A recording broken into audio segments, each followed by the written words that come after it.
కాంగ్రెస్ పార్టీలో పొంగులేటి శ్రీనివాసరెడ్డి చేరగానే ఉమ్మడి ఖమ్మం జిల్లాలో తమకు తిరుగులేదని హస్తం పార్టీ భావించింది. అత్యధిక స్థానాలు గెలుచుకుంటామన్న ధీమాను కాంగ్రెస్ నేతలు కనబరిచారు. దానికి తగ్గట్టే ఆయన భారీగా అనుచరులతో పార్టీలో చేరారు.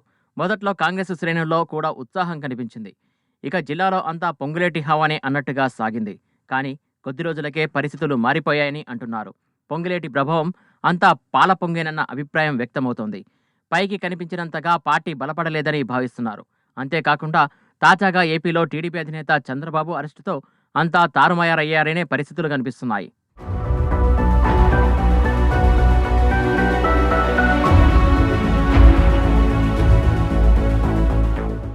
ఏపీలో బాబు అరెస్టుకు ఖమ్మంలో పొంగులేటి హవా తగ్గడానికి సంబంధం ఏంటన్న ప్రశ్న చాలా మందికి వస్తుంది. దీనికి కారణం ఆయన ఏపీ సీఎం జగన్కు సన్నిహితుడు కావడమేనని చెబుతున్నారు. పొంగులేటి మొదటి నుంచి జగన్కు సన్నిహితుడిగా ఉన్నారు. 2014లో ఆయన వైసీపీ నుంచి ఎంపీగా గెలిచారు కూడా. ఆ తర్వాత బీఆర్ఎస్లో చేరినప్పటికీ జగన్తో సాన్నిహిత్యాన్ని కొనసాగిస్తూనే ఉన్నారు. కాంగ్రెస్లో చేరే ముందు కూడా జగన్ను కలిసి వచ్చారు. ఇదే ఇప్పుడు పొంగులేటి కొంప ముంచుతుందన్న టాక్ నడుస్తోంది. ఎందుకంటే ఖమ్మం జిల్లాలో ఇప్పటికీ టీడీపీ ప్రభావం ఉంది. చంద్రబాబుకు గట్టి అభిమానులు ఉన్నారు. గత ఎన్నికలలో ఆ పార్టీ నుంచి 2 ఎమ్మెల్యేలు గెలవడమే దీనికి ఉదాహరణ.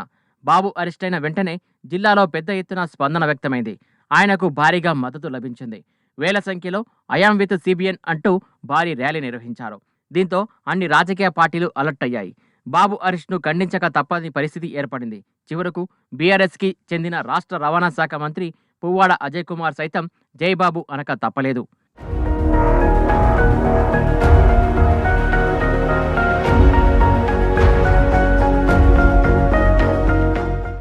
ఇదే ఇప్పుడు పొంగులేటికి మింగుడు పడటం లేదట. ఆయన దీనిపై స్పందించకపోవడంతో మైనస్గా మారే అవకాశం ఉందంటున్నారు. బాబు అభిమానులు అన్ని పార్టీలలో ఉండడంతో పొంగులేటికి పొగ తప్పదని అనుకుంటున్నారు. పొంగులేటి ఎక్కడ పోటీ చేసినా ఓటమి తప్పదన్న అంచనాలు వేస్తున్నారు. పొంగులేటే కాదు, ఆయనతో పాటు వచ్చిన అనుచరులు పోటీ చేసిన చోట్ల కూడా ఇదే పరిస్థితి వస్తుందన్న ఊహాగానాలు వినిపిస్తున్నాయి. దీంతో కాంగ్రెస్ పార్టీ కూడా ఇరకాటంలో పడిందని భావిస్తున్నారు. పొంగులేటి వల్ల పార్టీ బలపడుతుందనుకుంటే ఇప్పుడు పరిస్థితి తారుమారు అవుతుందేమోనని కొందరు పార్టీ నేతలు ఆందోళన చెందుతున్నారు.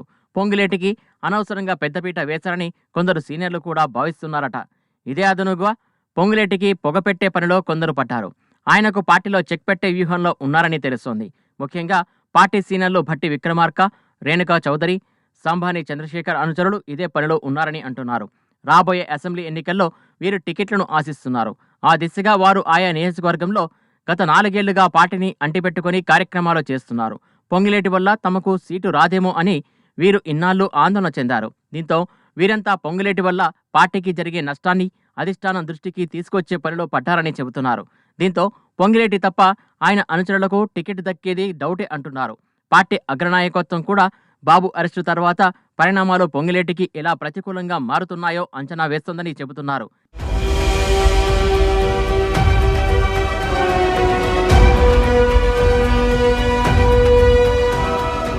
చివరకు పొంగులేటి కూడా తాను ఎక్కడి నుంచి పోటీ చేయాలన్న దానిపై ఎటూ తేల్చుకోలేకపోతున్నారట. ఒకవేళ ఖమ్మంలో పోటీ చేస్తే బాబు అభిమానుల మద్దతు తప్పక తీసుకోవాల్సిన పరిస్థితి ఉంది. ఇక్కడ ఆయన సామాజిక వర్గానికి సంబంధించిన వారు కూడా పెద్ద సంఖ్యలో ఉన్నారు. వీరు పొంగులేటికి వ్యతిరేకంగా ఓటేస్తారన్న అంచనా ఉంది. దీంతో ఆయన ఖమ్మం నుంచి పోటీ చేయాలన్న ఆలోచన విరమించుకున్నారని భావిస్తున్నారు.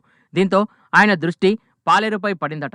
కానీ అక్కడ కూడా పొంగులేటికి అంత ఈజీ కాదంటున్నారు. ఇటీవలే కాంగ్రెస్లో చేరిన తుమ్మల నాగేశ్వరరావు కూడా అక్కడి నుంచే పోటీ చేయాలని అనుకుంటున్నారు.